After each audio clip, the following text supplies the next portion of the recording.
Today we will discuss about the main ingredient of the concrete is cement. We will discuss important topics regarding cement.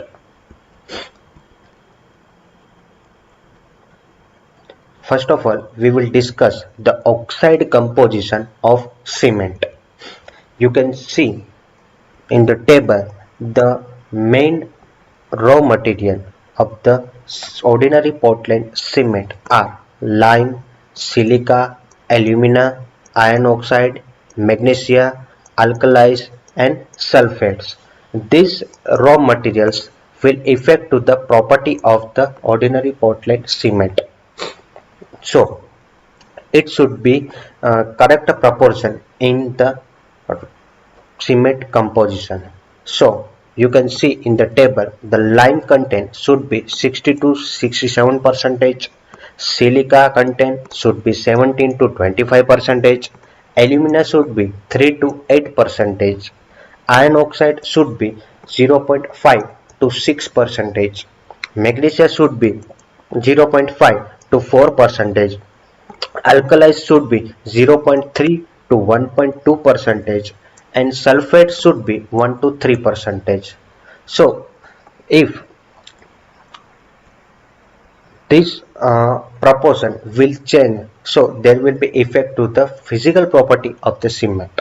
So these are the basic raw material for the ordinary Portland cement and these are the proportion for the raw material of ordinary Portland cement. Next one is a box compounds, which is referred by R.H. Bock.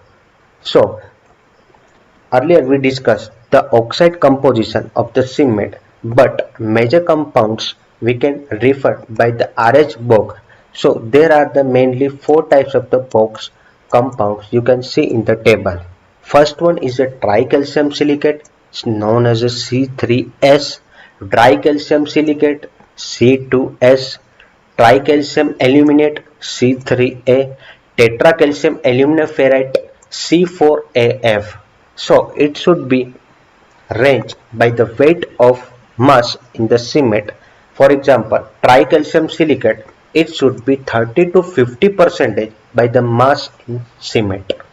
Dicalcium silicate C2H, it should be 20 to 45 percentage by the mass in cement. Tricalcium aluminate, it should be 8 to 12 percentage by the mass in cement. And last one is tetracalcium aluminum ferrite C4AF, it should be 6 to 10 percentage by the mass in cement. So these are the main four Box compound by the R.H. Box, and we can also refer the box composition of the cement.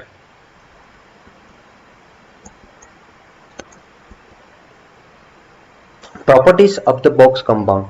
Let's see the detail in properties of the box compound. We will start from the C3S. What is C3S? Tricalcium silicate.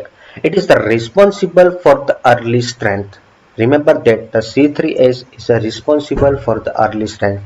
First 7 days strength is due to the tricalcium silicate. It produced the more heat of the hydration. Remember that the tricalcium silicate produced the more heat of the hydration, and a cement with more C3S content is better for the cold weather concreting. So this is the properties of the tricalcium silicate. Next one is the tricalcium silicate. These hydrates of the C2S start after 7 days. First 7 days for the C3S, after 7 days for the C2S, and it gives the strength after the 7 days. Remember that first 7 days strength is due to the C3S, but after 7 days and will give the much of the ultimate strength by the C2S.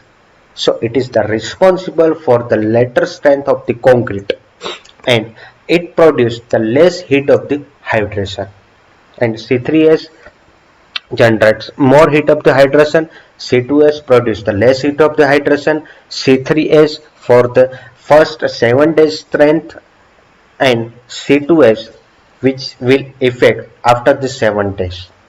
So remember that C3S tricalcium silicate and C2S tricalcium silicate. Next, C3A tricalcium aluminate. The reaction of C3A with the water is very fast. This box compound will react with water fast and may lead to an immediate stiffening of the paste and the process term to the flash set.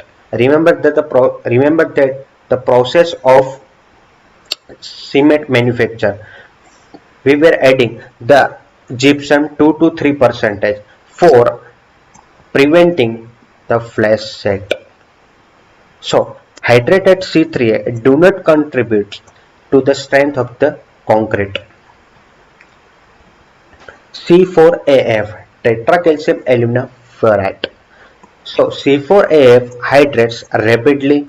It does not contribute to the strength of the concrete, and the hydrates of the C4AF slow comparatively higher resistance to sulfate attack than hydrates of C3A tricalcium aluminate.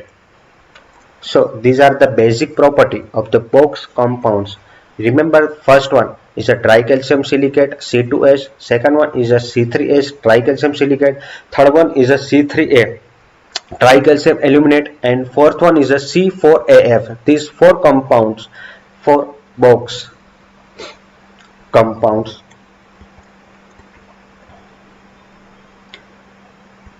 Hydration of cement. When the water is added to the cement, ingredient of the cement react with the water and form various complicated chemical compounds. And the chemical reaction take place between the cement and the water is referred as a hydration of the cement. And the silicates C3S and C2S, tricalcium silicate and dicalcium silicate, and aluminates C3A tricalcium aluminate of cement react with the water and form hydrosilicates and hydroaluminates. These products thick and sticky. It's called gel. So gel paste has the adhesive property and bind, aggregate and sand together. So this process will give the binding property to the cement mass. You can understand that this will give the binding property to the cement mass.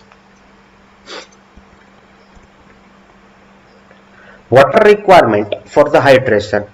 If we can see in the two way, first way is based on the box compound. So we know that there are the four box compound. First one is a C3S tricalcium silicate, second one is a C2S dicalcium silicate, third one is a tricalcium aluminate, and the fourth one is a C4AF. These four major box compounds, and you can see in the table the 24% water required by the weight of the cement for particular C3S, and C2S required the 21% water by the weight of the cement.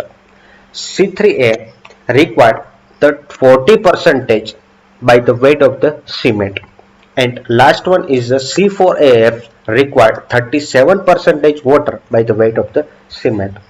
This percentage based on the box compounds. And if we talk about the minimum requirement of the water for the complete hydration, so there will be required 38% water by the weight of the cement mass. How? It has been estimated that C2S tricalcium silicate and the C3S tricalcium silicate require 23% of the water by the weight of the cement mass, is known as the bound water, and there will be already available the some quantity of the water like 15% is known as a gel water. So total water will be 23 plus 50. So total requirement of the water is 38% for the complete hydration of the process. So it means if you have the quantity of the water mass is less than 38%, so there will be incomplete of the heat of the hydration process. and if you have the greater than the 38% of the water mass, this will affect to the property of the concrete. This will become the porous concrete. This will also affect to the strength of the concrete. Setting and hardening of cement. We will discuss difference between the setting of cement and hardening of cement. So, what is the setting of cement? Setting in the term used to describe the stiffness of the cement paste. So, remember that there is a difference between setting time of the cement and hardening time of the cement. What is the hardening of the cement? The hardening refers to gain the strength of set cement paste. It means this is the gain the strength of the concrete and becoming hard. So, setting of the cement, which means stiffing of the paste, and hardening of the cement means gain the strength of the cement. And setting of the cement change from fluid to the rigid state, fluid to the hardened state, and hardening of the cement is referred to the formation of the solid mass processing for good compressive strength, for gaining the compressive strength. And setting of the cement start after the 30 minutes from instant when the water is added to the cement and complete within 10 hours. And hardening of the cement will continues for the period more than 1 year. So this is the continuous process.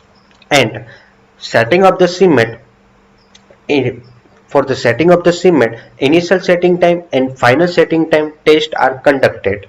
And hardening of the cement, we can get the property with calculating the compressive strength of the cement. So these are the differences between the setting of the cement and hardening of the cement. Thank you.